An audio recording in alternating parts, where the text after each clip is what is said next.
आजा बेकुड़ू तोर हो जाही शुरू ओ नवा गाँव तेंदू भाठा माँ। आजा बेकुड़ू तोर हो जाही शुरू ओ नवा गाँव तेंदू भाठा माँ।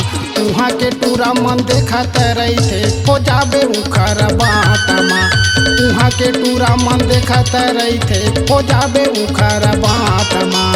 आजा बेकुड़ू तोर हो जाही शुरू ओ नवा गाँव तेंदू भाठा माँ। आजा बेकुड़ू तोर हो जाही शुरू ओ नवा गाँव तेंदू भाठा माँ।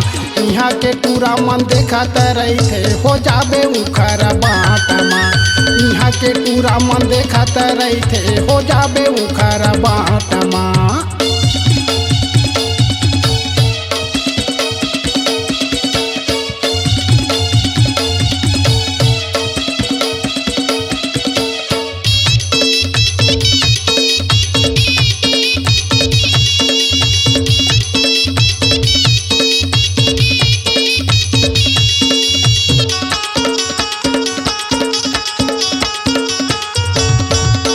उहाँ के टूरा मन बड़ मन मोहना है झंझा बेरी गवा।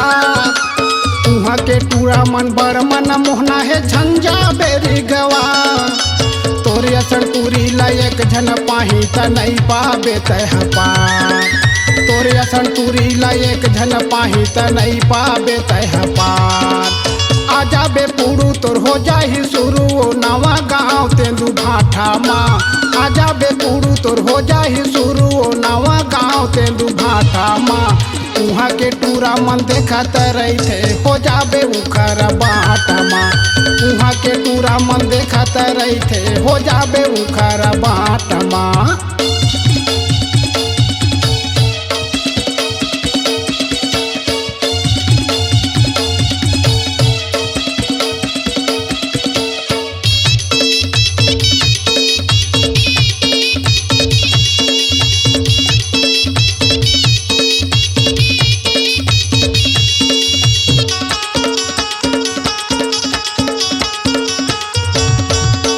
पूछत पूछत जाबे वो गोरी गाँव है पीपर पारा।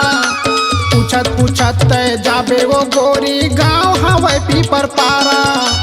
उहाँ के टूरा मन हवे दिलदार होही तोरे सहारा। उहाँ के टूरा मन हवे दिलदार होही तोरे सहारा। आजा बेकुड़ू तोर हो जाही शुरू ओ नवा गाँव तेंदू भाठा माँ। आजा बेकुड़ू तोर हो जाही शुरू ओ नवा गाँव तेंदू भाठा माँ। उहाँ के टूरा मन देखत रही थे हो जाबे उखर बाटा माँ। उहाँ के टूरा मन देखत रही थे हो जाबे उखर बाटा माँ।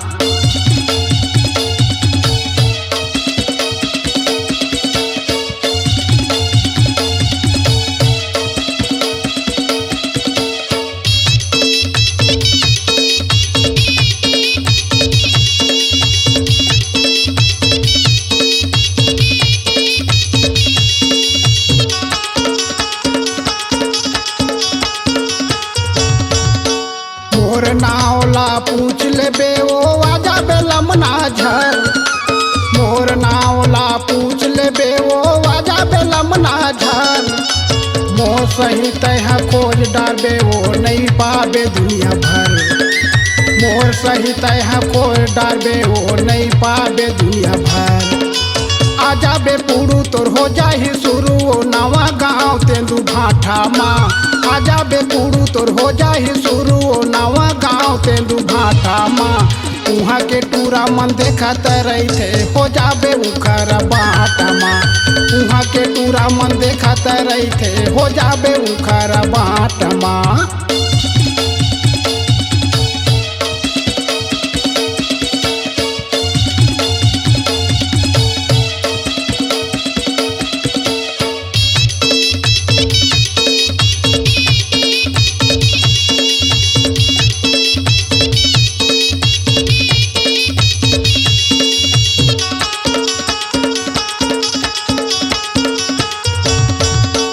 गाड़ी उतर बे बेल गहना माँ वो जरगा गाँव में जाबे। गाड़ी उतर बे बेल गहना माँ वो जरगा गाँव में जाबे। लक्ष्मण यादव ला पूछ ले बेटा हमोर खबर तय पाबे। लक्ष्मण यादव ला पूछ ले बेटा हमोर खबर तय पाबे। आजा बे पुड़ू तोर हो जाहि शुरू नवा गाँव तेंदु भाठा माँ। आजा बे पुड़ू तोर हो जाहि शुरू नवा गाँव तेंदु भाठा माँ। उहाँ के पूरा मन देखत रही थे हो जाबे उखर बाटा माँ। उहाँ के पूरा मन देखत रही थे हो जाबे उखर बाटा माँ। उहाँ के पूरा मन देखत रही थे हो जाबे उखर बाटा माँ।